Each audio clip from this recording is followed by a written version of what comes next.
میں ہوں عامر شہزاد۔ ناظرین، مشرق وسطیٰ میں جنگ چھڑ چکی ہے۔ امریکہ، اسرائیل اور ایران براہ راست فوجی جنگ میں مصروف ہیں۔ خلیج کی خاموش لہریں اب ایک خوفناک منظر پیش کر رہی ہیں اور آبنائے ہرمز کے پانیوں سے بارود کی بو آنا شروع ہو گئی ہے۔ پوری دنیا دیکھ رہی ہے، پوری دنیا کی نظریں اس جنگ پر جمی ہوئی ہیں اور خاموشی سے دیکھ رہے ہیں کہ اس جنگ کا پیش خیمہ کیا ہوگا۔ سوال یہ نہیں ہے کہ جنگ کیوں چھڑی، سوال یہ ہے کہ کیا یہ اسرائیل اور امریکہ کا ایران کے اوپر اٹیک یہ بین الاقوامی قوانین کے مطابق ہے، کیا یونائٹڈ نیشن کے چارٹر کے عین مطابق ہے؟ سوال یہ پیدا ہوتا ہے۔ ناظرین، بالآخر سفارتکاری کی ناکامی کے بعد امریکہ اور اسرائیل نے ڈائریکٹ ایران کو ہٹ کیا، اٹیک کیا۔ میڈیٹرینین سے آنے والے جیٹس ہوں یا بغداد سے آنے والے جیٹس ہوں یا سیریا سے آنے والے جیٹس ہوں یا پھر پرشین گلف سے کچھ میزائل اور ڈرون جو امریکہ نے بھیجے، انہوں نے ایرانی تنصیبات کو ہٹ کیا، ایران کے سپریم لیڈر آیت اللہ خامنئی کو ہٹ کیا، پاسداران انقلاب کے لیڈرز کو ہٹ کیا اور اس کے علاوہ جو لیڈرز تھے ان کو ہٹ کیا، اور انہی حملوں کے نتیجے میں ایران کے جو سپریم لیڈر آیت اللہ خامنئی ان کی شہادت ہوئی۔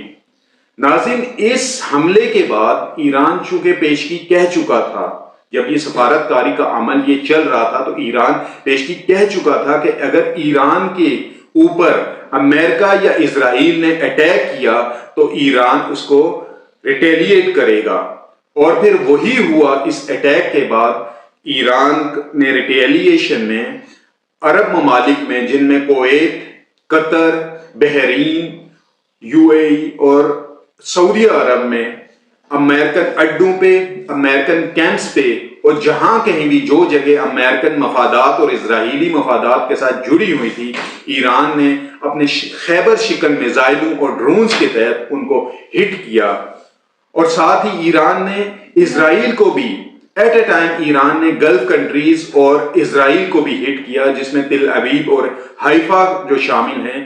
اب سوال یہ پیدا ہوتا ہے کہ جب ایران نے ڈائریکٹ اٹیک کیا، میزائل کے ساتھ اٹیک کیا، تو امریکہ جو اپنی ٹیکنالوجی پہ ناز کرتا ہے، اسرائیل اپنی ٹیکنالوجی پہ ناز کرتا ہے، تو کیا وجہ ہے کہ یہ میزائل انٹرسیپٹ نہیں ہوئے؟ تو ذرائع کا کہنا ہے کہ کچھ میزائل تو انٹرسیپٹ ہوئے، لیکن اس دفعہ کچھ یونیک ایران نے اسٹریٹجی بلڈ اپ کی اور اس نے نمبر آف ڈرونز اور میزائل جو ہے وہ اسرائیل پہ داغے۔ تو اس نے اسرائیل کا آئرن ڈوم جو سسٹم ہے، ڈیفنس شیلڈ سسٹم ہے، اس کو اتنا بیزی کر دیا کہ وہ ایٹ اے ٹائم اتنے حملے وہ روک نہیں سکتا تھا، جس کے باعث یہ میزائل اسرائیل کے اندر بھی انہوں نے تباہی پھیلائی اور اسی طرح گلف کنٹریز میں بھی تباہی پھیلائی۔ ناظرین، ایران نے ان گلف کنٹریز سے معذرت کی کہ بیسیکلی ایران کا اٹیک ان گلف کنٹریز کے خلاف نہیں تھا، بلکہ امریکن مفادات کے خلاف تھا۔ امریکن کے کیمپس اور جہاں کہیں بھی امریکہ کے مفادات جڑے ہوئے تھے، یہ ان کو ٹارگٹ کرنا تھا، اور ایران نے معذرت بھی کی۔ جبکہ جو گلف کنٹریز ہیں، عرب ممالک ہیں، ان میں تشویش پائی جاتی ہے، انہوں نے اپنے لوگوں کو بنکرز میں جانے کا حکم دیا ہے، اور ساتھ ہی تشویش پائی جاتی ہے کہ یہ خطے میں یہ آگ یہ پھیل کے اس پورے مشرق وسطیٰ کو اپنی آگ میں نہ لپیٹ لے۔ تو ناظرین، definitely every action is opposite in reaction, کہ یہ ہونا ہی تھا، اور ایران نے پیشگی اس کا بتا بھی دیا تھا۔ اور ناظرین، چونکہ ایران طاقت کے اعتبار سے اگر دیکھا جائے تو امریکہ اور اسرائیل کی ٹیکنالوجی اور فورسز بہت معیاری اور سٹینڈرڈ کی ہیں، لیکن ایران کا جو ڈرون کا جو سسٹم ہے اور میزائل جو سسٹم ہے وہ بھی کسی سے ڈکا چھپا نہیں ہے، وہ بہترین ہے، اور اس کے علاوہ ایران سائبر وار میں بھی بہت ایفیشینٹ ہے۔ ناظرین، خیال رہے کہ یہ جنگ اگر نہ رکی، بین الاقوامی برادری نے، یونائٹڈ نیشن نے اگر اسے اپنا کردار ادا نہ کیا تو یہ جنگ رکنے والی نہیں ہے۔ اسے نہ صرف یہ خطہ بلکہ پوری عالمی برادری متاثر ہوگی اور اس سے عالمی قانون بھی خطرے میں نظر آئے گا. چونکہ ناظرین کچھ انیشیل سٹرائک کے بعد تھوڑا کولنس اس جنگ میں آئی ہے، لیکن اسی تسلسل کے ساتھ اگر یہ تینوں ممالک آپس میں ٹکراتے رہے تو خدا نخواستہ یہ کسی تیسری جنگ عظیم کی طرف یہ نہ چلی جائے. اور بالخصوص اگر چائنا اور رشیا جو انڈائریکٹلی تو اس میدان میں آ چکے ہیں، چونکہ چائنا اور رشیا کے ایران کے اندر سٹیکس ہیں اور وہ ڈیفینیٹلی انڈائریکٹلی ایران کو سپورٹ کر رہے ہوں گے. اور پچھلے دنوں چائنا نے ایران کو کچھ ٹیکنالوجی بھی دی ہے اور ڈیفینیٹلی ایران نے وہ ٹیکنالوجی استعمال کی ہوگی. اور ساتھ ہی یہ بات یہاں پہ رکے گی نہیں، بلکہ ایران کے اتحادی جو لبنان میں ہیں، جو عراق میں ہیں اور اس کے علاوہ جو یمن میں ہیں، وہ بھی اپنی کاروائی شروع کر دیں گے. اور اس کا یہ اثر ہوگا کہ پھر نہ ہی بغداد کی فضائیں بچیں گی، نہ ہی لبنان اور اسرائیل کے بارڈر بچیں گے. اس کا اثر یہ ہوگا کہ عالمی معاشی نظام وہ لرز جائے گا. ناظرین ایران کے پاس یہ بھی آپشن ہے کہ وہ آبنائے ہرمز کو وہ بند کر دے. کچھ خبریں یہ ہیں ناظرین، ایران کے پاس ابھی بہت سے آپشن باقی ہیں. ذرائع کا کہنا ہے کہ ایران نے ابھی جو انیشیلی جو ریٹیلیٹ کیا ہے، اس نے پرانے میزائل اور پرانی ٹیکنالوجی کا استعمال کیا ہے، اور نئی ٹیکنالوجی، لیٹسٹ ٹیکنالوجی اور نئے جو سپر سونک میزائل ہیں وہ ایران نے ابھی وہ اسٹریٹجکلی ابھی نہیں استعمال کیے. ایران وہ بھی استعمال کر سکتا ہے. ایران آبنائے ہرمز کو بند کر سکتا ہے. اور خبریں یہ ہیں کہ وہاں آبنائے ہرمز کے گرد ایران نے گہرے پانیوں کے اندر مائنز بچھائی ہوئی ہیں. ساتھ ہی ایران اپنی نیول فورس کو مزید متحرک کر سکتا ہے. اور یونائٹڈ اسٹیٹ آف امریکہ کا جو بحری بیڑا USS جیرال فورٹ جو پرشین گلف میں موجود ہے، ایران اسے بھی ہٹ کر سکتا ہے. اور اس کے اتنے گہرے اثرات ہوں گے. اس سے 20% جو ٹرانسپورٹیشن آئل کی ہوتی ہے پوری دنیا کو، تو اس کا یہ بھی اثر ہوگا کہ اگر آبنائے ہرمز کو ایران نے بند کر دیا تو دنیا میں تیل کی قیمتیں بڑھ جائیں گی اور ایک بحرانی کیفیت پیدا ہو جائے گی.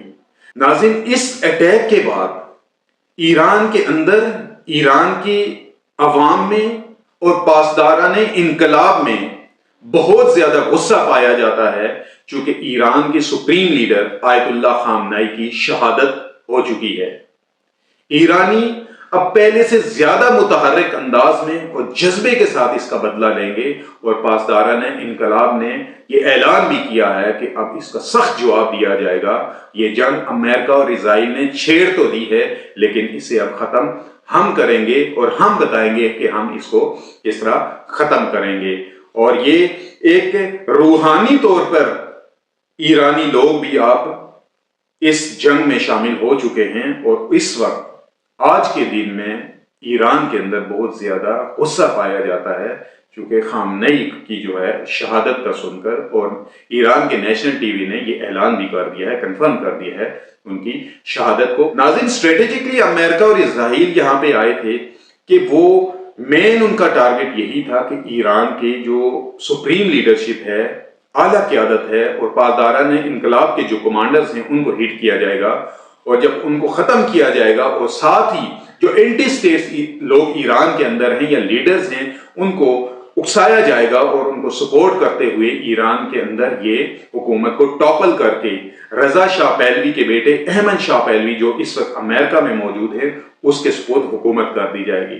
لیکن ناظرین ایک چیز میں بتاتا چلوں، ایرانی کبھی بھی کسی طور پہ رضا شاہ پہلوی کے بیٹے احمد شاہ پہلوی کو کبھی ایکسیپٹ نہیں کریں گے، چونکہ ان کا ایک نظریہ لبرل تھا جبکہ ایرانی ایک مذہبی لوگ ہیں.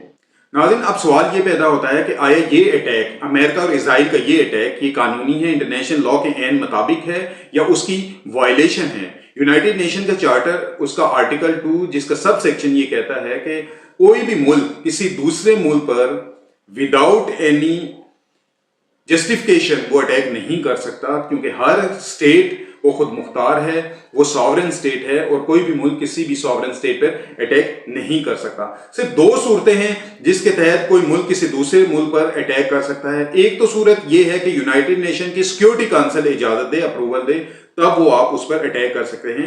دوسرا یہ طریقہ ہے کہ آپ آرٹیکل